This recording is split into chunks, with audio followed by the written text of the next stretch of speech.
Hello and welcome all Gen Z warrior to আর সবার প্রিয় কেমিস্ট্রি প্ল্যাটফর্ম কেমোফাইল বাংলা। আজকে আমরা আবার উপস্থিত হয়েছি আমাদের দ্রবণ চ্যাপ্টার নিয়ে, যেখানে আমরা ইতিপূর্বে রাউল্টের সূত্র আমরা শিখেছি এবং সেখানে আমরা মূল ভগ্নাংশ বনাম বাষ্পচাপ এই লেখচিত্রটা বা বাষ্পচাপ বনাম মূল ভগ্নাংশ লেখচিত্রটা আমরা দেখেছি।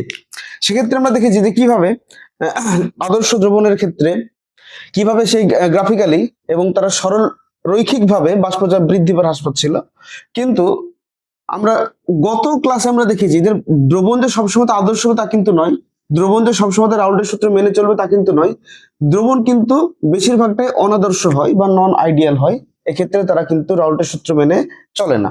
তাহলে আজকে আমরা মেনলি দেখবো যে যখন আমরা সেই রাউল্টের সূত্র যখন আমরা গ্রাফ প্রকাশ করব, অর্থাৎ বাষ্পচাপ বনাম মূল ভগ্নাংশ যখন গ্রাফটি আমরা যখন প্লট করব, তো সেক্ষেত্রে আদর্শ দ্রবণ না হয়ে যদি অনাদর্শ দ্রবণ হয়, অর্থাৎ দ্রবণটি যদি রাউল্টের সূত্র না মেনে চলে, তো সেক্ষেত্রে সেই গ্রাফটি দেখতে কেমন হবে।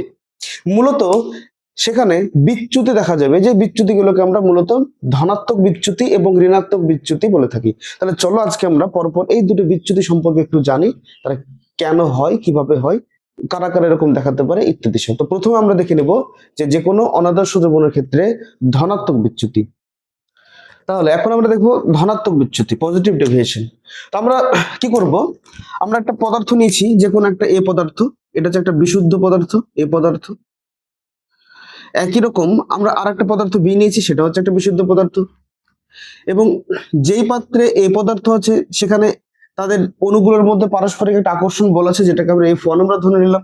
F1টা কি? F1টা হচ্ছে এই পদার্থের মধ্যে যে অণুগুলো আছে তাদের মধ্যে পারস্পরিক আকর্ষণ বল। একই রকম বি পদার্থের অণুগুলির মধ্যে পারস্পরিক আকর্ষণ বল, সেগুলো আমরা F2 দ্বারা প্রকাশ করলাম। এবার আমরা কি নিয়ে নিয়েছি যে এ আর বি তাদেরকে যদি আমরা একত্রে রাখি, অর্থাৎ যদি আমরা তাদেরকে একটা দ্রবণ তৈরি করি, দ্রবণ তৈরি করার ক্ষেত্রে এখন কি দেখা যাবে, সেখানে এ পদার্থের সঙ্গে এই পদার্থ আকর্ষণ না হয়ে সেটা বরং এই পদার্থের সঙ্গে বি পদার্থের আকর্ষণ দেখা যাবে, অর্থাৎ এই পাত্রের মধ্যে এ বি দুজনেই উপস্থিত আছে। এখন তাই যদি হয়, তো সেক্ষেত্রে কি এখানে আকর্ষণ বলটা বা আন্তঃআণবিক আকর্ষণ বল বা ইন্টারাকশনটা কার সঙ্গে কার দেখা যাবে, এই পদার্থের অণুর সঙ্গে বি পদার্থের অণু দেখা যাবে, খুব স্বাভাবিক, যেহেতু তার দ্রবণ অবস্থাতে আছে। তাহলে এক্ষেত্রে তাদের মধ্যে একটা আকর্ষণ বল থাকবে, সেটাকে আমরা F3 ধরে নিলাম। এখন দেখা গেল কি যে আমরা এই দুটো পদার্থকে এমন ভাবে আমরা চুজ করেছি যাদের ক্ষেত্রে কি দেখা যায় যে দ্রবণ অবস্থাতে তাদের যে আন্তঃআণবিক আকর্ষণ বল অর্থাৎ F3, সেটার থেকে F1 এর মানটা অনেক বেশি। একই রকম F3 থেকে F2 এর মানটাও বেশি। অর্থাৎ বোঝা কি গেল যে তারা বিশুদ্ধ অবস্থায় তাদের সঙ্গে বিশুদ্ধ অবস্থায় অণুগুলি তাদের মধ্যে যে আকর্ষণ বলটা দেখাতো, দ্রবণ অবস্থায় গিয়ে তাদের মধ্যে আকর্ষণ বলটা কি হলো, অনেক অংশে কমে গেল। আচ্ছা, অনেক অংশে কমে যাওয়া মানেটা কি? এবার আমরা কি জানি, যখন আমরা দুটি বস্তু একে অপরের সঙ্গে যখন আকর্ষণ করে থাকে, আমরা ধরে নিচ্ছি এই একটা কণা, এই একটা কণা, এই দুটো কণা তাদের সঙ্গে খুব তীব্রভাবে আকর্ষণ করে একে অপরের সঙ্গে যুক্ত আছে। একই রকম আমরা আরো দুটো কণার কথা যদি আমরা বলি, এই দুটো কণা তারাও একে অপরের সঙ্গে আকর্ষণ করে যুক্ত আছে, কিন্তু তাদের আকর্ষণ বলটা এর থেকে তুলনামূলক কম। তাহলে এখন যদি আমরা বলি যে এই দুটো পদার্থকে আমরা আলাদা করব, এই দুটো পদার্থকে দূরে দূরে নিয়ে যাব, এই দুটো পদার্থকেও দূরে দূরে নিয়ে যাবো বা আলাদা করবো, তাহলে কোন ক্ষেত্রে আমার ক্ষেত্রে সহজ হবে দূরে নিয়ে যাওয়া? অবশ্যই আমার এই ক্ষেত্রে সহজ হবে। তার কারণটা কি, তাদের মধ্যে আকর্ষণ বলটা এর থেকে তুলনামূলক অনেকটা কম। ঠিক, তাহলে বোঝা গেল কি, যাদের মধ্যে আন্তঃআণবিক আকর্ষণ বলটা অনেক কম হয় তাদেরকে দূরে নিয়ে যাওয়াটা অনেক সুবিধাজনক হয়। আচ্ছা, যখন কোনো অণু দ্বয় একে অপরের থেকে যত দূরে যাবে, তো তাদের মধ্যে কি দেখা যাবে, তাদের মধ্যে এই একটা ভৌত ধর্মের পরিবর্তন লক্ষ্য করা যাবে, তারা কঠিন থেকে তরল এবং তরল থেকে তারা রীতিমতো গ্যাসীয় পদার্থে পরিণত হবে। ঠিক, তাহলে বোঝা গেল কি, যে যখন আমরা এ পদার্থ একা একা ছিল, বি পদার্থ একা একা ছিল, তখন তাদের মধ্যে যে বাষ্প তৈরি হওয়ার যে টেন্ডেন্সি বা প্রবণতা, তার থেকে যখন দ্রবণ অবস্থা আছে তখন তাদের মধ্যে বাষ্প তৈরি হওয়ার টেন্ডেন্সি বা প্রবণতা কি অনেকটা বেশি। তার কারণ কিন্তু তাদের মধ্যে আকর্ষণ বলটা এইরকম টাইপের, অর্থাৎ একটু তুলনামূলক কম। আর যখন বিশুদ্ধ অবস্থা ছিল তখন তাদের মধ্যে আকর্ষণ বলটা এরকম টাইপের, মানে অনেকটা বেশি। আচ্ছা, তাই যদি হয় তাহলে আমরা এখানে ছবির মধ্যে একটু দেখার চেষ্টা করি। বদ্ধপাত্রের মধ্যে আমরা কি নিয়েছিলাম, সর্বপ্রথম আমরা শুধুমাত্র এখানে এই পদার্থ নিয়েছি। এই পদার্থ নিলে কি হবে, যেমনটা আমরা জানি যে তরল থেকে বাষ্প তৈরি হবে। তো ছবিতেই কথা বলে আমরা ছবির দিকে একটু ভালো করে খেয়াল করে দেখি, যখন আমরা এই পদার্থ নিয়েছি তখন এখানে যে আমরা 4টে ডট দিয়েছি, এই 4টে ডট আমরা এখানে যে বাষ্পের পরিমাণটাকে নির্ধারণ করছে, বোঝাচ্ছে। আচ্ছা, যখন বি পদার্থ আমরা একা একা নিয়েছি, বিশুদ্ধ অবস্থায় নিয়েছি, তখন এখানে 5টা ডট দিয়েছি। আর যখন আবার এ এবং বি যখন একত্র অবস্থাতে আছে, তখন আমরা কি করেছি, এখানে মোট 9টা ডট আমরা নিয়েছি। তাহলে আমাদের এই ছবি থেকে আমরা কি বুঝতে পারছি, আমরা ছবি থেকে বুঝতেই পারছি যে যখন বিশুদ্ধ অবস্থায় এ থাকবে তখন 4টে ডট, অর্থাৎ এখানকার বাষ্পের পরিমাণটা কম। বাষ্পের পরিমাণ যদি কম হয় তো খুব স্বাভাবিকভাবে এখানে কি হবে, এখানে বাষ্প চাপটাও কম হবে। বি পদার্থ এখানে 5টা ডট দ্বারা প্রকাশ করা হয়েছে। 5টা ডট যদি দ্বারা যতটুকু আমাদের গ্যাসকে বোঝানো হবে, সেই গ্যাসের যে চাপ সেটাই দেখাবে। কিন্তু এখানে কতগুলি ডট আছে, এখানে দ্রবণের ক্ষেত্রে 9টি ডট আছে। আচ্ছা, 9টি ডট মানে কি এখানে জলীয় বাষ্প বলি, বা সরি জলীয় বাষ্প নয়, মানে এখানে গ্যাসের পরিমাণ। এখানে দ্রবণের ক্ষেত্রে এই ফাঁকা স্থানে গ্যাসের পরিমাণ এই বিশুদ্ধ অবস্থাদের থেকে কিন্তু অনেকটা বেশি। যেহেতু এখানে গ্যাসের পরিমাণ বেশি, তাহলে এখানে কি বাষ্পচাপটা অনেকটা বেশি হবে, বেড়ে যাবে। বোঝা গেল? তাহলে ব্যাপারটা কি বলতে চাইছি, বিশুদ্ধ অবস্থাতে ওই দুটি পদার্থ বা ওই দুটি তরল যে পরিমাণ বাষ্পচাপ তৈরি করে ফাঁকা স্থানে, দ্রবণ অবস্থাতে কিন্তু সেই বাষ্পের চাপের পরিমাণটা অনেকাংশে বেড়ে যাবে। অর্থাৎ তারা কিন্তু যেই মানটা বিশুদ্ধ অবস্থায় দেখাবে, দ্রবণ অবস্থায় সেই মানটা কিন্তু তার থেকে পজিটিভের দিকে যাবে বা প্লাস চিহ্নের দিকে যাবে। সেই জন্য আমরা এখানে কি পড়ছি, ধনাত্মক বিচ্যুতি। অর্থাৎ যেই লাইনে যাওয়ার কথা ছিল সেই লাইনে না গিয়ে তারা কিন্তু আরো পজিটিভের দিকে কিন্তু এগিয়ে যাবে। এটা কখন হবে, যখন ওই দুটি পদার্থের মধ্যে আকর্ষণ বলটা বিশুদ্ধ অবস্থার আকর্ষণ বলের থেকে কি হবে, অনেকাংশে কমে যাবে। তাহলে এবার আমরা দেখব সেই গ্রাফটি, যে গ্রাফে আমরা মূলত বাষ্পচাপের সঙ্গে মূল ভগ্নাংশের গ্রাফটি কেমন হবে সেটা চলো আমরা একটু দেখে নিই। তাহলে যদি আমরা মূল ভগ্নাংশ এবং বাষ্পচাপ এই দুটি লেখচিত্র, যেমনটা রাউল্টের সূত্র আমরা দেখেছিলাম, যে রাউল্টের সূত্রটা কি ছিল, যেখানে ছিল আমাদের যে মোট বাষ্পচাপ সেটা ছিল আমাদের এই পদার্থের মূল ভগ্নাংশ এবং এই পদার্থের বিশুদ্ধ অবস্থায় বাষ্পচাপ, একই রকম বি পদার্থের মূল ভগ্নাংশ, বি পদার্থের বিশুদ্ধ অবস্থায় বাষ্পচাপ। এটা ছিল আমাদের রাউল্টের সূত্র, তাই তো? এই সূত্র যখন গ্রাফে যখন প্লট করেছিলাম, তখন আদর্শ দ্রবণের ক্ষেত্রে আমরা এইরকম একটা গ্রাফ আমরা পেয়েছিলাম, ঠিক? যেখানে প্রথম অবস্থায়, এটা তো মূল বিন্দু ধরি, প্রথম অবস্থায় এই পদার্থের মূল ভগ্নাংশ 1, অর্থাৎ সম্পূর্ণরূপে আছে, এবং সম্পূর্ণরূপে থাকার জন্য তার বাষ্পচাপটা অনেক উপরে অংশতে আছে। এবং বি পদার্থের মূল ভগ্নাংশ যখন কত ছিল, 0 ছিল, তাই তার বাষ্পচাপটা অনেক নিচে বা নেই, একদম 0। তো ধীরে ধীরে এই যে আমরা এই যে গ্রাফটা আমরা তুলছি, এটা কি, এটা হচ্ছে অ্যাকচুয়ালি আমাদের বাষ্পচাপ কার, বি পদার্থের বাষ্পচাপটা ধীরে ধীরে এখানে উঠছে, এটা নামছে কার, এটা হচ্ছে এই পদার্থের বাষ্পচাপটা সে ধীরে ধীরে এখানে নামছে। ওকে, তো এখন যে এই দুটো এ এবং বি পদার্থের সার্বিক যেটা বা যেটা লব্ধি যেটা বাষ্পচাপ, সেটা কোনটা, সেটা হচ্ছে এই রেখাটা প্রকাশ করছে। এটা হচ্ছে সার্বিক গোটা দ্রবণের বাষ্পচাপটা ধীরে ধীরে কিভাবে বাড়ছে বা কমছে। ওকে, এখানে যদি আমাদের বি পদার্থের পরিমাণটা যদি এই পদার্থের পরিমাণের থেকে যদি আমরা বৃদ্ধি করে দিই, তাহলে এই চাপটা আলটিমেটলি বেড়ে যাবে। আর যদি বি পদার্থের পরিমাণটা এই পদার্থ থেকে কম নিই, তাহলে কি এই চাপটা আলটিমেটলি নিচে থাকবে, সেটা বাড়তেও পারে বা কমতেও পারে। যেমনটা কি আমরা যদি এখানে এই পদার্থ মনে করছি যে এই পদার্থ নিয়েছিলাম 5 ml, ওকে, এবং যখন আমরা তার মধ্যে বি পদার্থকে আমরা অ্যাড করতে থাকছি, অ্যাড করতে করতে করতে হয়তো বি পদার্থের পরিমাণটা আমরা নিয়ে নিচ্ছি এখানে তো 10 ml, অর্থাৎ বি পদার্থের পরিমাণটা এই পদার্থ থেকে আলটিমেটলি বেড়ে গেল। তাই এখানে কি হচ্ছে, বি পদার্থের বাষ্পচাপটাও যে শেষ যেখানে করলো, এই পদার্থের বাষ্পচাপ যেখানে শুরু করেছিল তার থেকে এই মানটা কিন্তু বেড়ে গেল। ওকে, তাই এটা হচ্ছে সার্বিক আমাদের বাষ্পচাপ এখান থেকে পর্যন্ত জার্নি করলো, অর্থাৎ বেড়েছে এখানে। ওকে, তো আমরা এখানে পড়ছি মূলত কি, পজিটিভ ডেভিয়েশন। পজিটিভ কথার অর্থ কি, আমরা কি দেখলাম, পজিটিভ কথার অর্থ হচ্ছে কি তাদের বাষ্পচাপটা আলটিমেটলি বাড়বে, তাই তো? এখন বিষয়টা দেখা কি গেল, যে যখন শুধুমাত্র দ্রবণের ক্ষেত্রে বলছি, দ্রবণের ক্ষেত্রে শুধুমাত্র যখন আমার এই পদার্থ ছিল, তো এই পদার্থের বাষ্পচাপটা এখানে ছিল। ওকে, এখানে কি আছে, শুধুমাত্র এই পদার্থ আছে, তার মূল ভগ্নাংশ 1, বি পদার্থের মূল ভগ্নাংশ 0, এবং সেখানে বাষ্পচাপটা এই অবস্থাতে আছে। যখন আমরা যখনই সেখানে বি পদার্থ যখন আমরা অ্যাড করে দেব, তো অ্যাডিশন হওয়ার সঙ্গে সঙ্গে, তো তার আগে বলে রাখি যে অ্যাড করার বিষয়টা, যে এই গ্রাফটা কি করে এলো সেটা কিন্তু অলরেডি আমাদের আগের ভিডিওতে দেওয়া আছে। অর্থাৎ আমরা এই গ্রাফটা যে বাষ্পচাপ বনাম মূল ভগ্নাংশ গ্রাফটা আমরা কিভাবে প্লট করলাম ফ্রম রাউল্টের সূত্র, সেটা কিন্তু আমাদের করা আছে। এই বিষয়ে যদি কোনো ডাউট থাকে তো অবশ্যই সবাইকে অনুরোধ করবো আমাদের আগের ভিডিওতে গিয়ে এই সম্পর্কে সম্পূর্ণ ভিডিওটি দেখে আসার জন্য। তো ওকে, চলো আমরা আপাতত দেখে নিই তার ব্যাপারটা কি। তাহলে এখানে বিষয়টি দাঁড়ালো যে যখন শুধুমাত্র এ পদার্থ ছিল তখন তার বাষ্পচাপটা এইখানে ছিল এবং বি পদার্থের বাষ্পচাপটা এখানে ছিল, শূন্য অবস্থা ছিল। ওকে, কিন্তু যখন ধীরে ধীরে আমরা বি পদার্থকে অ্যাড করতে থাকবো তখন কি হবে, এই পদার্থের বাষ্পচাপটা সরলরৈখিক ভাবে কমার কথা, তাই তো? কিন্তু এখানে সরলরৈখিক ভাবে না কমে হিসাব মতো আমি যদি এরকম একটা পয়েন্টের কথা বলি, তো এই পয়েন্টের ক্ষেত্রে এই পদার্থের বাষ্পচাপটা এখানে হওয়া উচিত, কিন্তু দেখা গেল কি তার বাষ্পচাপটা কিন্তু এইরকম কোন একটা জায়গাতে হচ্ছে। যদি আমরা এই পয়েন্টে দেখি তো এই পয়েন্টে তার বাষ্পচাপটা রাউল্টের সূত্র অনুযায়ী এখানে উচিত, কিন্তু সে দেখাচ্ছে মোটামুটি আমি ধরে নিচ্ছি এরকম জায়গাতে।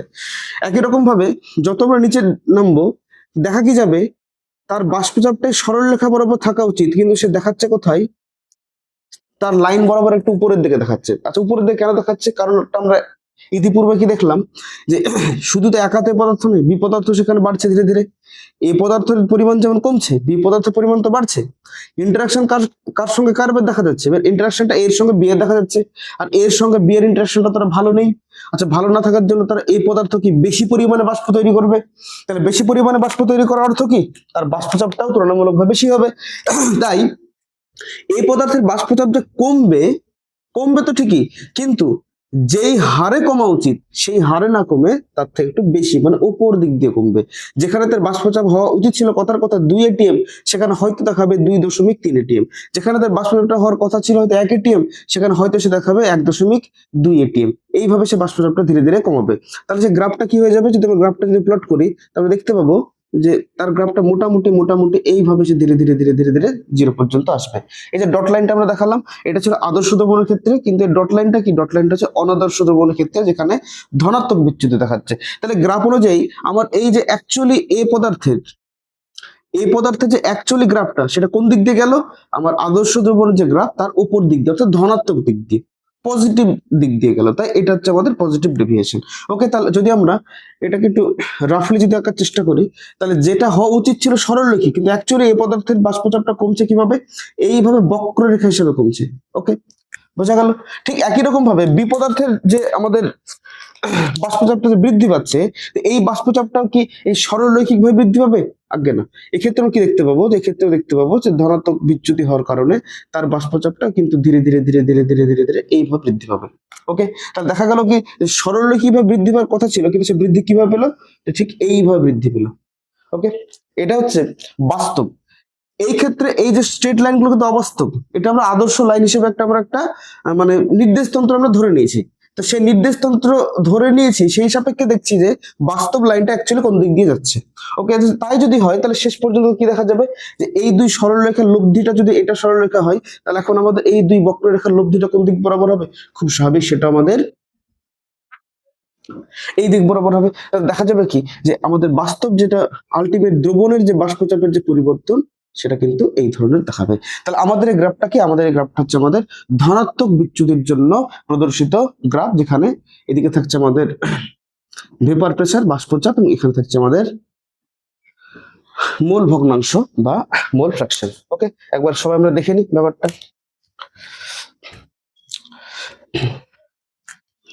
আশা করি আমরা বুঝতে পেরেছি। তো আমরা এই গ্রাফ থেকে মূলত যে আমরা ঋণাত্মক বিচ্যুতি ব্যাপারটা কি সেটা একটু আমরা একটু দেখার চেষ্টা করব। তো ঋণাত্মক বিচ্যুতি ধনাত্মক বিচ্যুতির মতোই হবে, আমরা শুনেই বুঝতে পারছি। ঋণাত্মক বিচ্যুতি মানে কি, ঋণাত্মক বিচ্যুতি মানে হচ্ছে যেই গ্রাফটা এখানে মূল লাইনের থেকে উপর দিয়ে গেল, সেটা মূল লাইনের উপর দিকে না গিয়ে সেটা কোন দিক দিয়ে যাবে, মূল লাইনের নিচের দিক দিয়ে যাবে। তো সেটা আমরা একবার গ্রাফিক্যালি একবার দেখিয়ে দিই। চলো দেখে আসি যে ঋণাত্মক বিচ্যুতি ব্যাপারটা কি জিনিস। ওকে, তো ঋণাত্মক বিচ্যুতির ক্ষেত্রে একই রকমই হবে। এবার এক্ষেত্রে কি একটা উল্টো হবে, সেটা কি, সেটা হচ্ছে দ্রবণ অবস্থাতে, অর্থাৎ এ আর বি যখন একত্রে থাকবে দ্রবণ অবস্থায়, তখন তাদের মধ্যে এ পদার্থের অণু এবং বি পদার্থের অণু, তাদের মধ্যে যে আন্তরাণবিক আকর্ষণ বল, সেই বলটা কি হবে, তাদের বিশুদ্ধ অবস্থায় অণুদের মধ্যে আন্তরাণবিক আকর্ষণ বলের থেকে বেশি হবে। ওকে, তার মানে ব্যাপারটা হচ্ছে কি, যে এই পদার্থকে যতটা শক্তি দিয়ে বা যতটা বল প্রয়োগ করে একে অপরের সঙ্গে ধরে রেখেছে, বি পদার্থ যতটা বল প্রয়োগ করে একে অপরের সঙ্গে ধরে রেখেছে, এ এবং বি যখন একত্রে থাকবে তখন তাদের পারস্পরিক বলের মানটা অনেকটা বেশি হবে। তাহলে খুব স্বাভাবিক, যদি এ এবং বি একে অপরের সঙ্গে যদি বেশি বল প্রয়োগ করে ধরে যদি রাখে তাহলে কি হবে, এ এবং বি পদার্থ থেকে এই অবস্থায় দ্রবণ অবস্থায় বাষ্প তৈরি করার হারটা কি কমে যাবে। খুব স্বাভাবিক কথা, কারণ তাদের মধ্যে আকর্ষণটা এখন অনেক বেশি, সহজে তারা বাষ্প তৈরি করতে চাইবে না। তাহলে সেই ক্ষেত্রে কি হবে, যখন বিশুদ্ধ অবস্থাতে এ ও বি থাকবে তাদের সময় যত পরিমাণ গ্যাস তৈরি হবে ফাঁকা স্থানে, যখন তারা দ্রবণ অবস্থায় থাকবে তখন তাদের ক্ষেত্রে ফাঁকা স্থানে বাষ্পের পরিমাণ বা গ্যাসের পরিমাণটা কি হবে, অনেক অংশে কমে যাবে। ওকে, তাহলে কমে যদি যায় তাহলে ছবিতেই কথা বলে যেমনটা বললাম, তো বলি তো যে এই ক্ষেত্রে এবং দ্রবণের ক্ষেত্রে, এই তিনটে ক্ষেত্রের মধ্যে কোথায় ফাঁকা স্থানে বাষ্পের পরিমাণ সব থেকে কম, তাহলে অবশ্যই দ্রবণের ক্ষেত্রে। কোথায় সব থেকে কম, দ্রবণের ক্ষেত্রে। আচ্ছা, তাই যদি হয় তাহলে বাষ্প চাপের মানটা কোথায় সব থেকে কম হবে, খুব স্বাভাবিক দ্রবণের ক্ষেত্রে সব থেকে কম হবে, কারণ এক্ষেত্রে বাষ্পের পরিমাণ সব থেকে কম।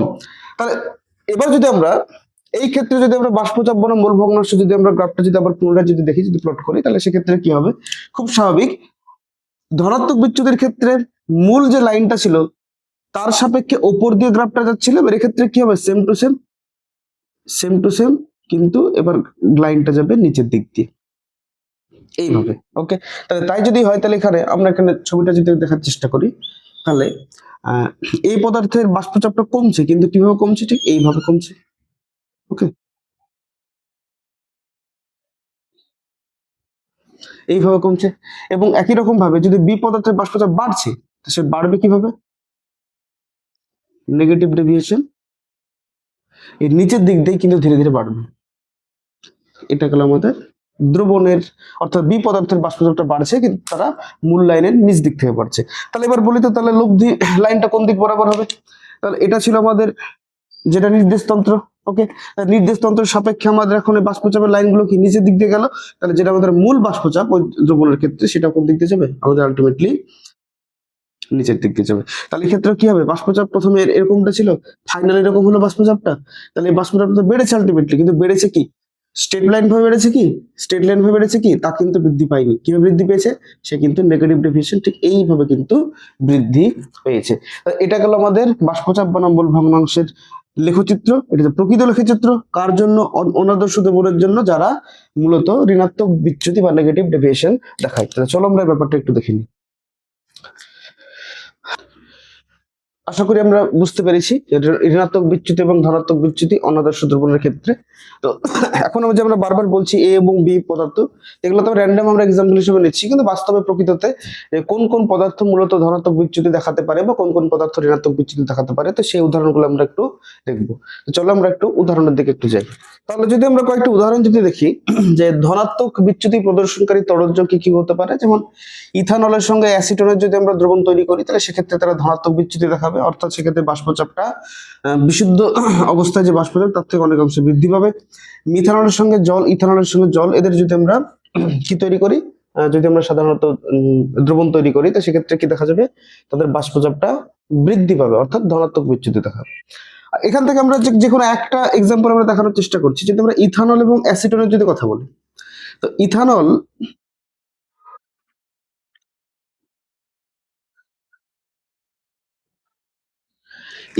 যদি একা অবস্থায় থাকে, ওকে, ইথানল আমি ধরে নিচ্ছি একা অবস্থাতে ইথানলটা আছে, তাহলে এই দুই ইথানলের মধ্যে কি দেখা যাবে, খুব স্বাভাবিক এই দুই ইথানলের মধ্যে একটা শক্তিশালী হাইড্রোজেন বন্ধন তারা প্রদর্শন করবে।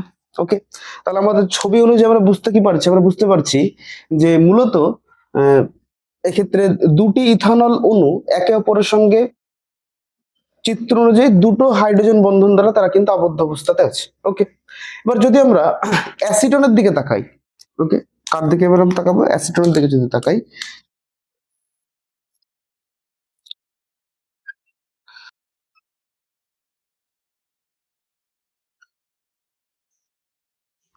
তাহলে এখানে অক্সিজেনটা তীব্র তড়িৎ ঋণাত্মক একটা পরমাণু, ডেল্টা নেগেটিভ ডেল্টা পজিটিভ।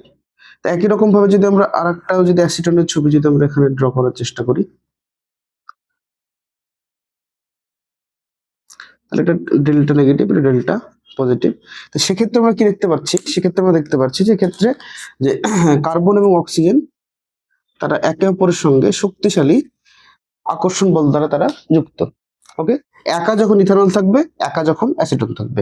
কিন্তু যদি আমরা অ্যাসিটন এবং ইথানলকে যদি আমরা একত্রে আনার যদি আমরা চেষ্টা করি, অ্যাসিটনকে এবং ইথানলকে যদি আমরা একত্রে আনার চেষ্টা করি, সেক্ষেত্রে এই ইন্টারাকশন ফোর্সটা বাড়ছে নাকি কমছে সেটা আমরা একটু দেখার চেষ্টা করি।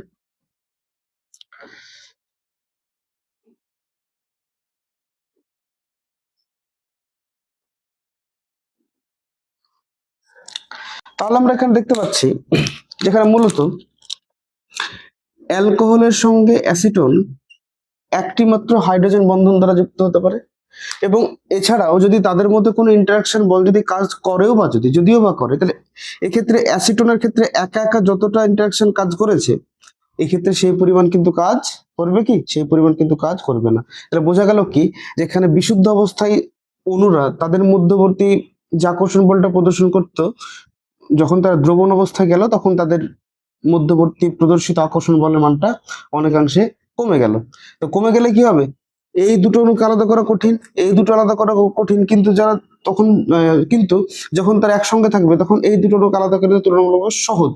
তাহলে এখান থেকে গ্যাস তৈরি করা সম্ভব সহজে, এখান থেকে বাষ্পচাপ বৃদ্ধি করা কিন্তু সম্ভব সহজে। তাহলে এটা আমরা একটা এক্সাম্পল দেখলাম যে কিভাবে ইথানল এবং অ্যাসিটন তারা ধনাত্মক বিচ্যুতি প্রদর্শন করে। আমরা একই রকম ভাবে একটা ঋণাত্মক বিচ্যুতি প্রদর্শন করে একটা উদাহরণ আমরা এখন দেখে নেব। তাহলে আমরা ঋণাত্মক বিচ্যুতির ক্ষেত্রে আমরা যাই।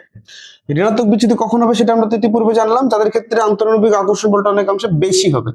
তাহলে আমরা যদি উদাহরণস্বরূপ প্রথমটা যদি দেখি, নাইট্রিক অ্যাসিড এবং জলের বিক্রিয়া তো নয়, তাদের দ্রবণ।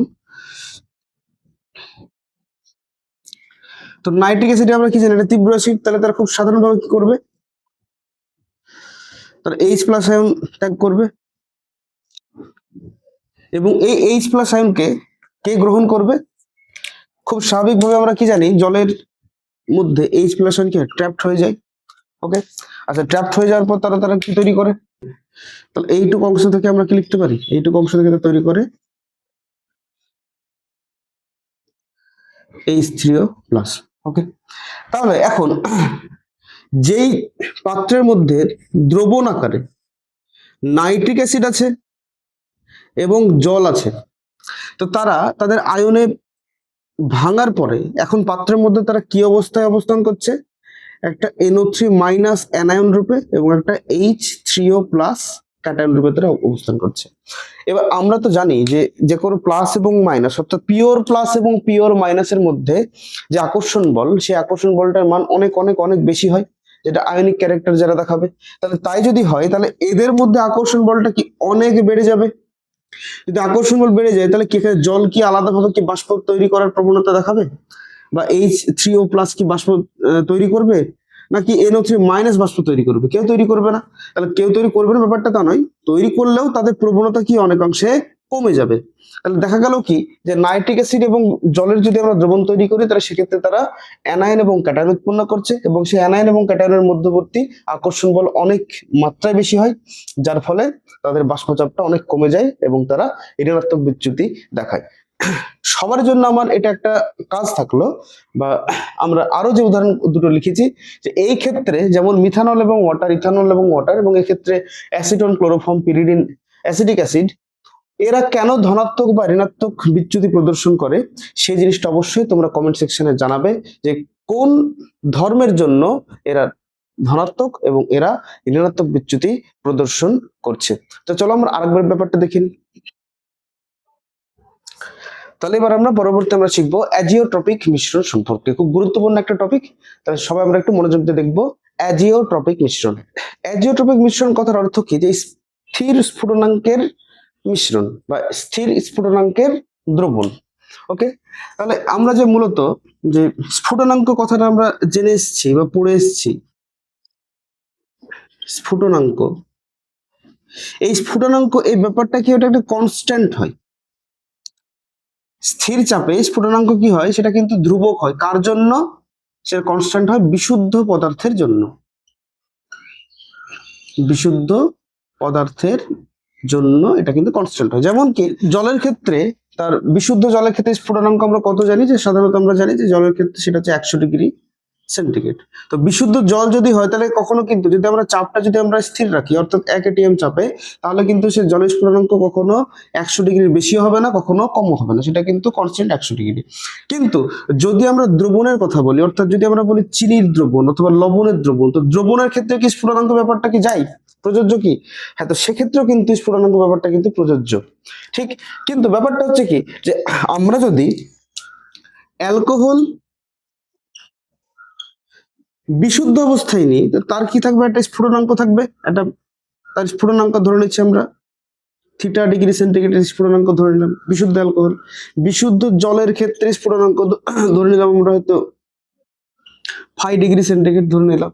তো যখন আমরা দ্রবণের মধ্যে নিব, যে অ্যালকোহল এবং জল যদি আমরা একত্রে দ্রবণ আকারে বা সলিউশন আকারে যদি নিই, তাহলে তো স্ফুটনাঙ্কটা কি হবে? সেটা কি θ°C কি হবে? অবশ্যই না। তবে কি সেটাকে 5°C হবে? অবশ্যই না। তাহলে সেক্ষেত্রে কিন্তু তাই স্ফুটনাঙ্কটা কত দেখাবে, সেটাই হলো আমাদের দ্রবণের স্ফুটনাঙ্ক।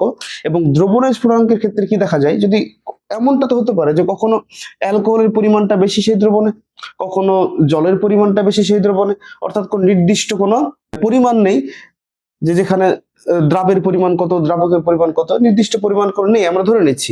সেক্ষেত্রে তো আমরা নির্দিষ্ট কোনো স্ফুটনাঙ্ক বা তাপমাত্রা তো আমরা পাবো না। তাহলে এই ক্ষেত্রে যখন আমরা অ্যাজিওট্রপিক মিশ্রণ কি বলবো, যে ক্ষেত্রে আমরা এমন একটা দ্রবণকে নিচ্ছি যে যেই দ্রবণের ক্ষেত্রে তার স্ফুটনাঙ্কটা স্থির হয়ে গিয়েছে, এমন একটা কন্ডিশন, যে কন্ডিশনে স্ফুটনাঙ্কটা আর বাড়ছেও না আর কমছেও না, কনস্ট্যান্ট হয়ে গেছে, ঠিক এই বিশুদ্ধ পদার্থের মতো, সেই অবস্থাটাকে আমরা বলবো অ্যাজিওট্রপিক মিশ্রণ। তো ব্যাপারটা কিরকম, যদি আমরা খুব সাধারণভাবে আমরা দেখি, যেমনটা কি দেখছি আমরা, যে মনে করি আমরা ধনাত্মক বিচ্যুতির ক্ষেত্রে আমরা দেখবো, কার ক্ষেত্রে দেখবো? ধনাত্মক বিচ্যুতির ক্ষেত্রে আমরা প্রথমে দেখব। তাহলে আমরা এর সঙ্গে বি যদি আমরা দ্রবণ তৈরি করার চেষ্টা করি, তাহলে এক্ষুনি আমরা রাউল্টের সূত্র অনুযায়ী যে বাষ্পচাপ আর মোল ভগ্নাংশের যে গ্রাফটা আমরা প্লট করলাম, সেই অনুযায়ী কি হবে, যে হ্যাঁ, যে এই ক্ষেত্রে এই পদার্থের, অর্থাৎ এই পদার্থের মোল ভগ্নাংশ ধীরে ধীরে ধীরে ধীরে কম হবে, ধনাত্মক দিক দিয়ে কম হবে, সে কমছে, কিন্তু সে ধনাত্মক ডেভিয়েশন দেখিয়ে কমছে ধীরে ধীরে। একই রকম ভাবে যে বি পদার্থের যে মোল ভগ্নাংশ, সেটা ধীরে ধীরে বাড়বে এবং তার বাষ্পচাপটাও ধীরে ধীরে বাড়বে, এবং সেটা কি দেখাবে, সেটা কিন্তু এইভাবে বৃদ্ধি পাবে, ধনাত্মক বিচ্যুতি প্রদর্শন করে বৃদ্ধি পাবে। তাহলে এবার এই ক্ষেত্রে কি দেখা গেল, যে যখন আমি এই পদার্থের বাষ্পচাপ যখন কমছে, বাষ্পচাপ কেন কমছে? তার মোল ভগ্নাংশ কমছে তাই কমছে, এবং বি পদার্থের বাষ্পচাপটা তো বাড়ছে, কিন্তু প্রতি ক্ষেত্রে সমস্ত জায়গাতে কি এই পদার্থের এবং বি পদার্থের মোল ভগ্নাংশ কি দ্রবণ এবং খালি স্থানে কি স্থির, ফাঁকা স্থানে স্থির? তো নিশ্চয়ই নয়। তো ব্যাপারটা কি দেখা যায়, যদি আমরা ছবির আকারে যদি আমরা একটু তাকানোর চেষ্টা করি, আচ্ছা ছবিটা আমি একটু ভালোভাবে আঁকছি, তো আগে আমরা ছবিটা একটু একটু ড্র করে নিই। ওকে, তো আমরা এখানে দেখতে পাচ্ছি র্যান্ডমলি আমরা কয়েকটা পাত্র নিয়েছি, যে পাত্রতে আমরা প্রথমে এ এবং বি পদার্থ আমরা যোগ করেছি, যোগ করার পরে আমরা ওয়েট করছি, আমরা টাইম দেখছি ধীরে ধীরে যে কিভাবে তার বাষ্পের পরিমাণ কোন ক্ষেত্রে কতটা করে থাকছে। এই ক্ষেত্রে আমরা র্যান্ডম ধরে নিচ্ছি যে প্রথম ক্ষেত্রে যে এই তরলের মধ্যে এ এবং বি এর অনুপাত ছিল 4:1, এবং বাষ্পের ক্ষেত্রে সে অনুপাত ছিল 7:1। এটা আমরা ধরে নিচ্ছি র্যান্ডম, যে কোনো একটা নাম্বার আমরা ধরে নিচ্ছি। তো প্রতি ক্ষেত্রে এই নিচের যে অনুপাতটা, সেখানে তরল অবস্থায় বা তরল ক্ষেত্রে মানে এইটুকু অবস্থানে তাদের অনুপাতটাকে প্রকাশ করছে, আর যে এই ফাঁকা স্থান সেখানে তাদের অনুপাতটা প্রকাশ করছে 3:1। অর্থাৎ এই যেখানে আমরা এটা দেখাচ্ছি, এই ক্ষেত্রে তরল অবস্থায়, অর্থাৎ এই ক্ষেত্রে এই পদার্থের পরিমাণ যদি 2 ভাগ থাকে, তাহলে বি পদার্থের পরিমাণ কত ভাগ আছে? 1 ভাগ। এবং এই যে বাষ্প আকারে এই পদার্থ হচ্ছে 3 ভাগ, এবং বি পদার্থ হচ্ছে কত ভাগ? 1 ভাগ। তাহলে এইভাবে ধীরে ধীরে অনুপাতটা চেঞ্জ হচ্ছে। কিন্তু একটা সময়, যে মেনলি যেখানে আমাদের এই চিত্র অনুসারে 3 নম্বর চিত্রটা, মানে এটা, এক্ষেত্রে কি হয়ে গেল, এক্ষেত্রে যে বাষ্পের ক্ষেত্রে এ এবং বি এর পরিমাণ এবং তরলের ক্ষেত্রে এ ও বি এর পরিমাণ সম্পূর্ণ সমান হয়ে গেল। এখানে বলার কথা, আমরা এখানে ধরে নিয়েছি 1:1, কিন্তু ব্যাপারটা কি, অনুপাতটা সমান হতে হবে। অনুপাতটা যে 1:1 হবে তা কিন্তু নয়। যেমনটা কি তরল অবস্থায় যদি 5:1 হয়, তাহলে বাষ্প অবস্থাতে কত হতে হবে? 5:1 হতে হবে। ওকে, তার মেন কথা হচ্ছে যে তরল অবস্থায় যদি x:y যদি হয় অনুপাতটা, তাহলে বাষ্প অবস্থাতে অনুপাতটা কত হতে হবে? x:y হতে হবে, অন্য কিছু হওয়া চলবে না। সেটা অনুপাতটা 1:1 হতে পারে, 1:2 হতে পারে, বা কুছ ভি হতে পারে। এটা বোঝা গেল। তাহলে আমরা দেখবো কি, যে কোন ক্ষেত্রে, যে সবগুলো কিন্তু এর সঙ্গে বি এর মিশ্রণ, কিন্তু কোন ক্ষেত্রে কিন্তু আমরা দেখতে পাচ্ছি না যে তরল অবস্থায় এবং বি এর যে পরিমাণ, গ্যাসীয় অবস্থাতে এ এবং বি এর পরিমাণ, তাদের অনুপাতটা কিন্তু সমান, এক্সেপ্ট 1 কে। সেটা হচ্ছে কি আমাদের 3 নম্বর পাত্রের ক্ষেত্রে। এখন এই 3 নম্বর পাত্রের ক্ষেত্রে এই যে অনুপাতটা দেখাচ্ছে অর্থাৎ বাষ্পের ক্ষেত্রে এবং তরলের ক্ষেত্রে, এই পাত্রকে যদি আমরা যদি এখন ফোটানোর চেষ্টা করি, এখান থেকে যদি বাষ্প তৈরি করার চেষ্টা করি, তাহলে তখন তারা কি দেখাবে, তারা একটা স্থির স্ফুটনাঙ্কের বাষ্পই কিন্তু তারা কিন্তু একটা স্থির স্ফুটনাঙ্কের বাষ্পচাপে কিন্তু তারা দেখাবে। তার কারণটা হচ্ছে কি, কারণটা হলো এটাই যে এই ক্ষেত্রে আমরা কি জানি যে বাষ্পচাপ বৃদ্ধি পায়, বাষ্পচাপ হ্রাস পায়, এবং এই কারণে কি হয় যে স্ফুটনাঙ্কটা কখনো বৃদ্ধি পায় কখনো হ্রাস পায়। যেমনটা জলের ক্ষেত্রে যদি আমরা বলছিলাম, তো বিশুদ্ধ জলের বাষ্পচাপটা হচ্ছে 100°C, কিন্তু সেটা হচ্ছে চাপটা স্থির রাখতে হবে। এখন যদি আমরা পাহাড়ে যাই তাহলে কি হয়, পাহাড়ের ক্ষেত্রে গেলে জলের যে স্ফুটনাঙ্ক সেটা কি, সেটা হচ্ছে আমাদের কমে যায়, তাই কিনা? আবার যদি আমরা মাটি খুঁড়ে যদি আমরা কেন্দ্রের দিকে যেতে থাকি তাহলে কি হবে, জলের স্ফুটনাঙ্ক তখন ধীরে ধীরে বাড়তে থাকবে। ঠিক সেরকমই এই ক্ষেত্রেও তাই, যে কখনো বাষ্পচাপের মানটা ভিন্ন জায়গাতে ভিন্ন রকম, সেজন্য আমাদের এখানকার স্ফুটনাঙ্কটা কিন্তু স্থির নয়, বারবার কিন্তু চেঞ্জ হবে। কিন্তু যেহেতু এক্ষেত্রে বাষ্প এবং তরল উভয় অবস্থাতেই যেহেতু অনুপাতটা সমান হয়ে গেছে, দ্রাব্য এবং দ্রাবকের অনুপাতটা সমান হয়ে গেছে বাষ্পর জায়গাতে এবং তরল জায়গাতে, তো সেই ক্ষেত্রে যে স্ফুটনাঙ্ক, এই ক্ষেত্রে যে স্ফুটনাঙ্ক আমরা পাবো, সেই স্ফুটনাঙ্কটাকে আমরা কি বলবো, স্থির বলতে পারবো। অর্থাৎ এক্ষেত্রে স্ফুটনাঙ্কটা পরিবর্তন হবে না, এবং এই ক্ষেত্রে এই মিশ্রণটাকে আমরা কি বলবো, অ্যাজিওট্রপিক মিশ্রণ। তাহলে সোজা কথায় যদি আমরা অ্যাজিওট্রপিক মিশ্রণ কাকে বলে যদি আমরা বলে থাকি, তাহলে কি বলবো, যে যখন আমরা দুটি তরলকে যখন আমরা দ্রবণ হিসাবে প্রস্তুত করব, তখন তাদের তাদের যে উপাদানগুলিকে আমরা এমন ভাবে নেব যে ক্ষেত্রে তরল অবস্থায় তাদের অনুপাত এবং বাষ্প অবস্থাতে তাদের অনুপাতটা কি হয়ে যায়, একদম সম্পূর্ণ সমান হয়ে যায়। এবং এই অবস্থাতে ওই তরলের যেটা স্ফুটনাঙ্ক হবে, সেই স্ফুটনাঙ্কটাকে কি হবে, সেই স্ফুটনাঙ্কটা হবে স্থির হবে, সেটা কখনো পরিবর্তন হবে না।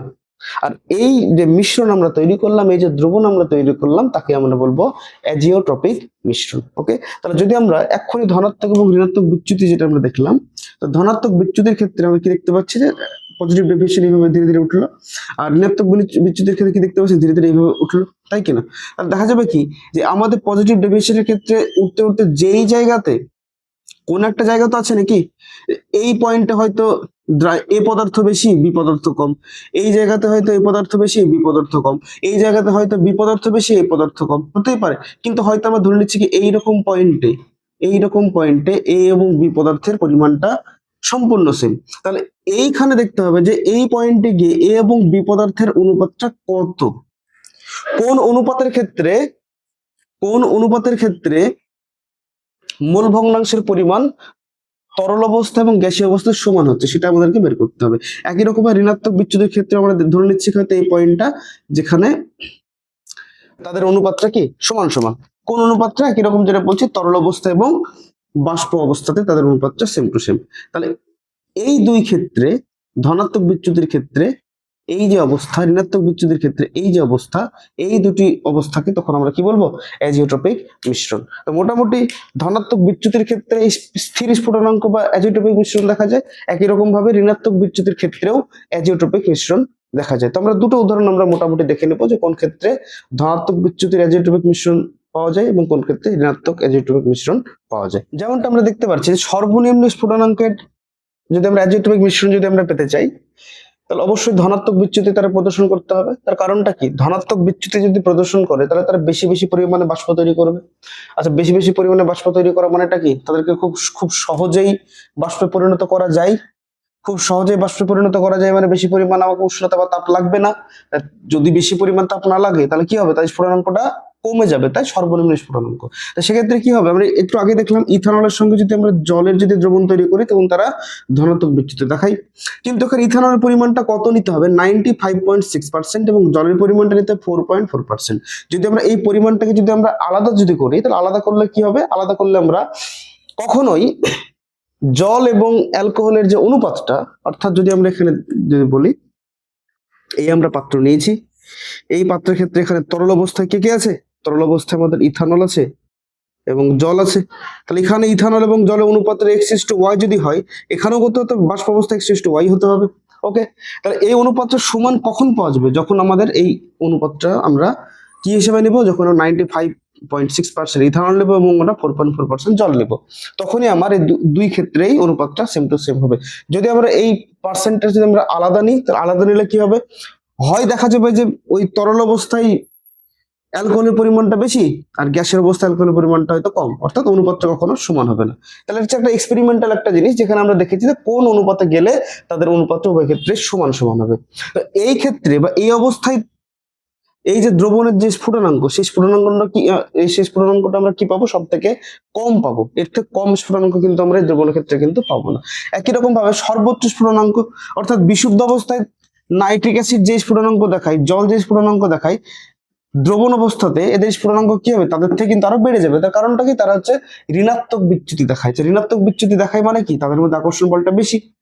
ওকে, কিন্তু এবার আকর্ষণ বলটা বেশি হলেও আমরা যখন দ্রবণ আকারে নিব এবং সে ফাঁকা স্থানে তরল স্থান যখন আছে, আমরা তরল অবস্থায় আমরা নাইট্রিক অ্যাসিড এবং জল আমরা নিয়েছি, অবশ্যই এখানে তাদের অনুপাতটা MH2N হলে এই গ্যাস অবস্থান কি হতে হবে? অনুপাতটা MH2NE হতে হবে। তাহলে কখন হবে অনুপাতটা? যখন সমান সমান কখন পাওয়া যাবে? যখন নাইট্রিক অ্যাসিডকে 68% এবং জলকে আমরা 32% নেব। যদি আমরা এই অনুপাতটাকে আলাদা নিই, অর্থাৎ যদি নাইট্রিক অ্যাসিড 70% এবং জল কিন্তু আমরা 30% নিই, তাহলে কি দেখা যাবে? যে উভয় ক্ষেত্রে তাদের অনুপাতটা কিন্তু সমান সমান কিন্তু থাকবে না। এটা একটা এক্সপেরিমেন্টাল ভ্যালু বোঝা গেল, যে কোন পার্সেন্টেজ নিলে উভয় ক্ষেত্রে অনুপাতটা সমান সমান পাওয়া যাবে। এবং এই ক্ষেত্রেই যেহেতু সমান সমান পাওয়া যাচ্ছে, এক্ষেত্রেই তাদের স্ফুটনাঙ্কটা কি হয়ে যায়? স্থির হয়ে যায়। কেন স্থির হয়ে যায়? কারণ তাকে তো আর তো বাষ্পচাপ বৃদ্ধি করার কোনো মানে টেন্ডেন্সি নেই, যে ও বাবা আমার বাষ্পচাপটা বৃদ্ধি করতে হবে, বৃদ্ধি না করলে অনুপাতটা সমান হবে না, সাম্য অবস্থা আসবে না। কারণ সমান মানে তো সাম্য অবস্থায় চলে এসছে। এখন আমাকে আর স্ফুটনাঙ্ক বৃদ্ধি করতে হবে না, আমাকে আর হ্রাস করতে হবে না, আমার স্ফুটনাঙ্ক তখন কি হয়ে যাবে? একদম কনস্ট্যান্ট হয়ে যাবে। ওকে, বোঝা গেল? তারপরে সবাইকে বলবো, যদি কোনো এই বিষয়ে বিন্দু মাত্র ডাউট থাকে তাহলে অবশ্যই আমাকে কমেন্ট সেকশনে জানাবে। তো আজকের মতো এই পর্যন্তই, দেখা হবে পরবর্তী ভিডিওতে। যারা এই চ্যানেলে নতুন তাদেরকে অনুরোধ করবো চ্যানেলটিকে সাবস্ক্রাইব করার জন্য এবং লাইক করার জন্য, শেয়ার করার জন্য। কারণ তোমাদের এই কমেন্ট, লাইক, শেয়ার এবং সাবস্ক্রাইব আমাদেরকে অনুপ্রেরণা যোগায় তোমাদের জন্য নতুন নতুন আরো ভিডিও নিয়ে আসার জন্য।